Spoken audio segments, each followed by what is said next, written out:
دوستانی عزیز سلام علیکم. صبح هر یک مهاجر با خواندن و دیدن خبرها از تاجیکستان و آگاه شدن از وضع وطن خود آغاز می شود. این صبح طور معمول وقتی که من به سامانه‌های اجتماعی وارد شدم و سایت‌های خبری رو دیدم، باید به مرگ یک آوازخوان جوانی آگاه شدم که نامش نکروس نیوزف بوده است.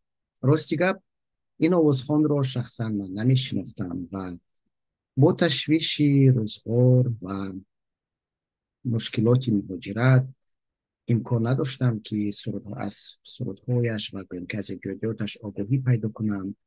و میگویند که وقتی که انسان ها همین گونه هستند، وقتی که یگان چرا از دست میدهند، بعدا ارزشش رو درک میکنند و جستجو میکنند، میخواهند فهمند که او آدم کی بود، چی سهمی در جامعه گذاشته بود.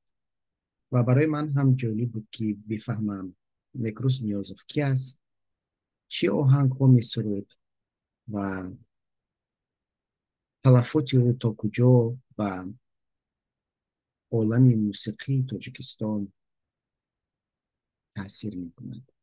خب بیاید می رویم به سامانه های اجتماعی و نخست از این خبر آگاه می شویم. نخست می رویم به صفحه آزادی .org. می بینیم که این سامانه درباره مرگ آوازخان چی می نویسد. پسری رکتور دانشگاه اسلامی در صدمه مرگبار آوازخان شرکت داشته است. ظاهرا این عکس رکتور است و این عکس پسرش.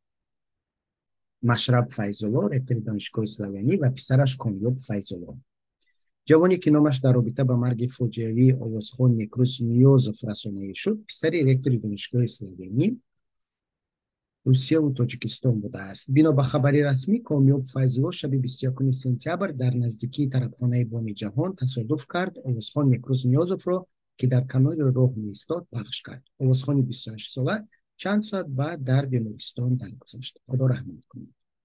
چند منبع آگاهی رادیو آزادی گفتند کامیاب فیض‌الله پسر فیض‌الله مشرب قربانعلی رکتور دانشگاه اسلامی است. یکی از آموزگاران این مؤسسه گفت روز 22 سپتامبر کارمندان دادستانی را در قبولگاه رکتور دیده است.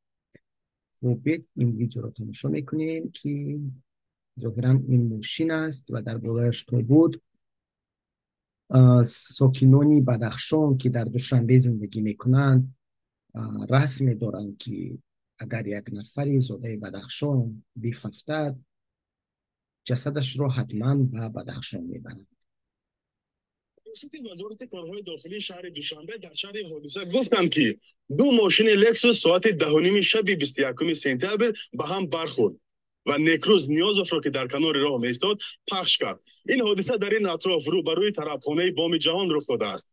پیوندان این آوازخوان جوان در صحبت با رادیو آزادی گفتند که نکروز از ضربه نقلیات به جویبار کنار راه افتاد و از نواحی سرش اساساً زخم برداشت. او را نقلیات تاکسی به بیمارستان آورد و صبح 22 سپتامبر در قره بالا درگذشت.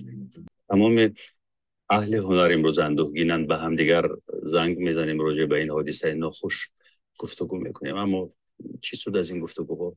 چون نکروز رو از دست دادیم. این بار اول نیست که آوازخوانان تاجیک در صدمه‌های نقلیاتی قربان میشوند.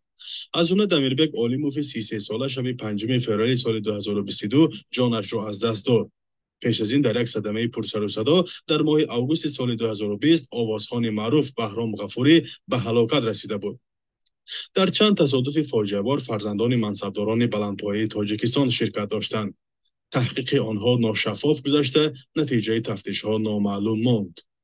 فرزان محمدی، رادیو آزادی شهر دوشنبه.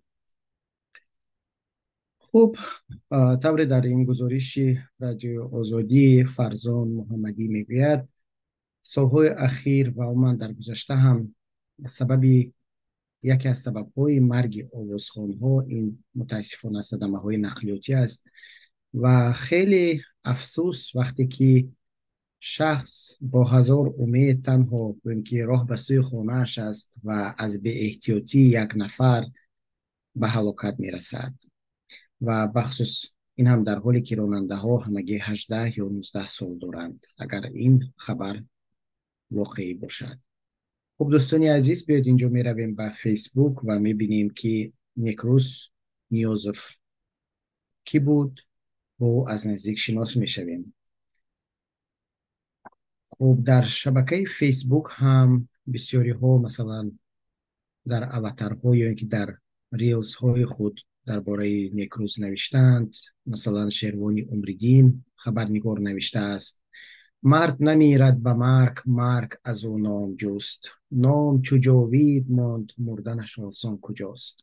هیچ باور نکردنی است که صبح امروز بر اثر یک صدمه نقلیاتی سراینده جوان، خوش آواز و هنرمندی سرشناس تاجیک نیکروز نیوزف در سن 27 سالگی در بیمارستان شفابخش ما را ترک می کند. در گذشت نیکروز نیوزف نه تنها برای صنعتکاران تاجیک بلکه برای مخلصان و دوستدارانش تلفات بزرگ است. صد دریغ، خدا رحمت کند نیکروز جوان مرگ و عزیز و ارجمند و گرامی قدر را. نیکروز عزیز، جایگاه در بهشت و خانه آخرتت آباد باشد. نام و یادت گرامی و روانت شاد باد. به همسر عزیزت، پدر و مادرت و به اهل اویلت تسلیت اظهار می کنم. فلک فرزانگان را کشتن چیست؟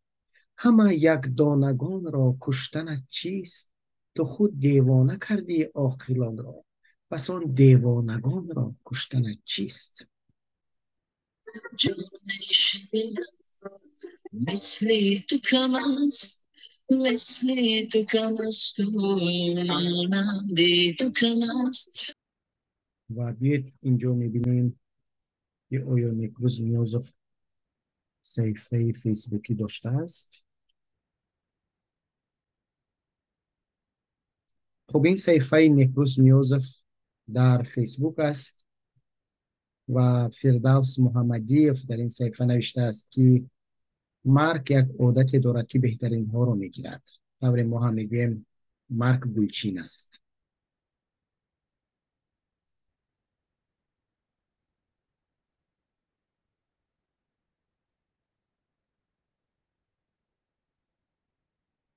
Рокшона Рамазонова навещалась Некрус Ньозов. Это не потеря и трагедия одной семьи, это потеря всей страны и нации скорбим.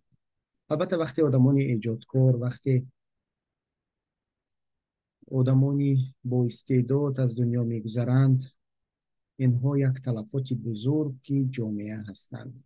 اصلا هر یک انسان یک گنجینه جامعه خود است، اما شخصانی ایجادکار، شخصانی این با استعداد، اینها نفرانی هستند که خدا با آنها نظر کرده است. یعنی نظر کرده های خدا هم که از دیگران فرق می کند و با استعداد و ملکه خود جامعه را نیرو می بخشد، توانایی می بخشد، آرامی می بخشد و این انسان ها یک وظیفه‌دار هستند که در زندگی خود وقتی که آنها می روند، جای آنها در دل و دیده های اطرافیان و جامعه خالی میماند. رعنای مبارز نوشته است: آه نیکروز پرهنر ما، جیان مهربانی زیبایم، با این رفتن نابهنگامت روزی روشن را به چشمانم تیره کردی.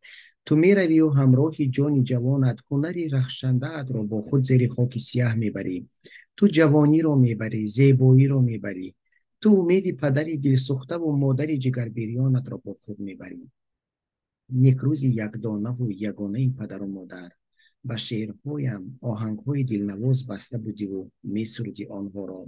سرم با تو به آسمان رسیده بود، اما اکنون با چشم گریان در مرگ دلگدازت مرثیه پردرد می نویسم.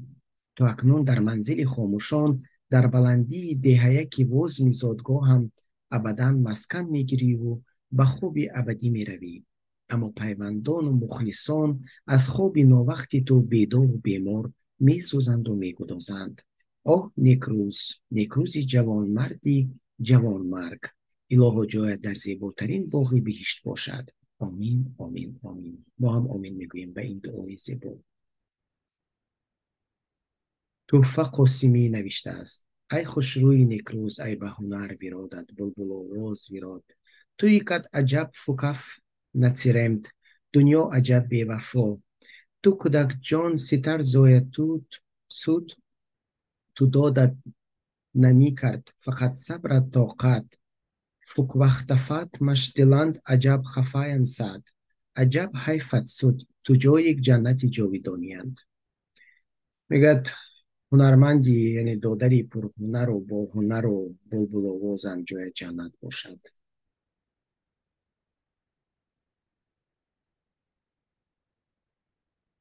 صحیفه در صحیفه نیکروز نیوزوف دوستانش تعزیه بیان میکنند و به عکس های او وارد میشویم.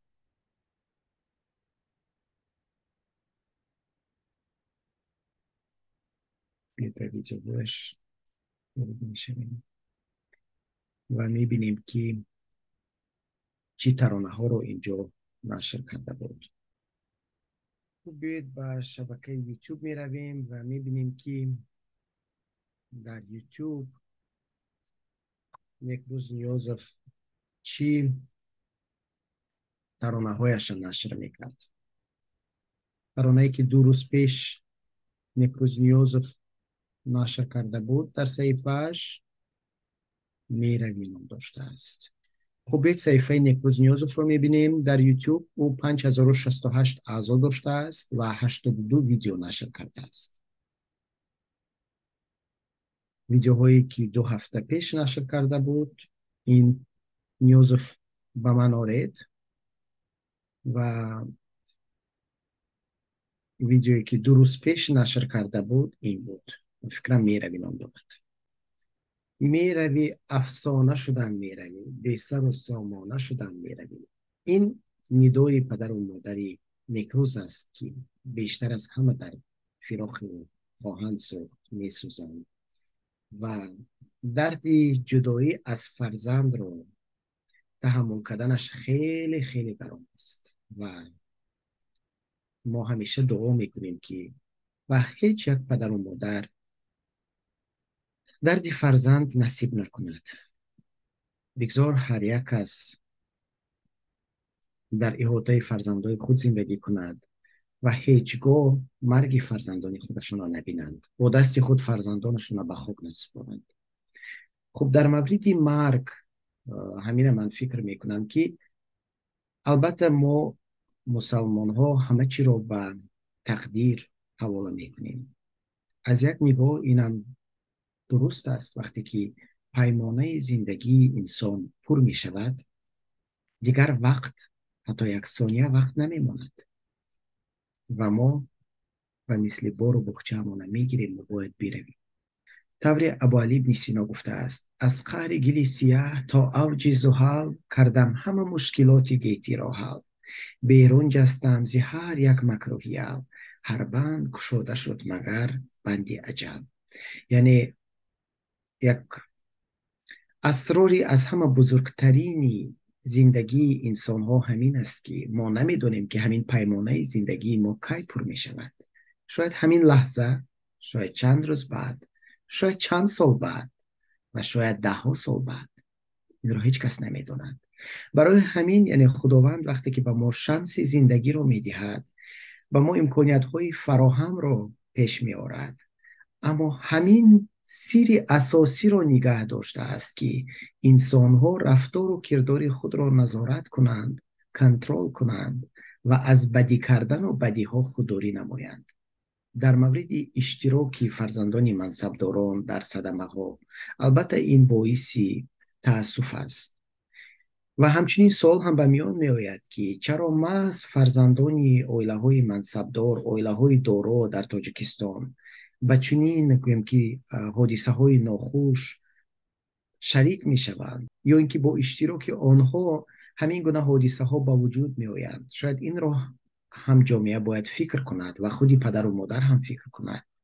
اما اگر باز از زاویه تقدیر نگاه کنیم، اگر پیمانه عمر یک شخص پر شده باشد با سببهای گوناگون او باید این دنیا را ترک کند و اگر شاید نفری که در زندگی گناهی کرد دل کسی را آزرد و او باید در این دنیا سزایش را بیند، شاید در این مورد خداوند مرگ یک کس را به دست آنها می دهد تا اینکه با سببی گویم که با سبب ظاهری که آن شخص سبب مرگ یک نفر شد در این دنیا هم اذیت کشد. خب اسرار ازل را نه تو دانی و نه من، این حرف معما نه تو خوانی و نه من، هست از پس پرده گفتگوی من و تو، چون پرده برفتد نه تو مانی و نه من. خب خدا رحمت کند همه گذشته ها و به پدر و مادری این آوازخوانی جوان و خوش آواز خداوند صبر دهد و به همه شما روز خوب و مبرار تمنا میکنم. مهاجرت این خودش آسان نیست. بگذار خداوند همه ما را، همه مهاجران در پناهش نگاه دارد و ما از تاجیکستان خبرهای خوش و خوب و دلخوش کننده بیشتر شنویم. تا دیدار.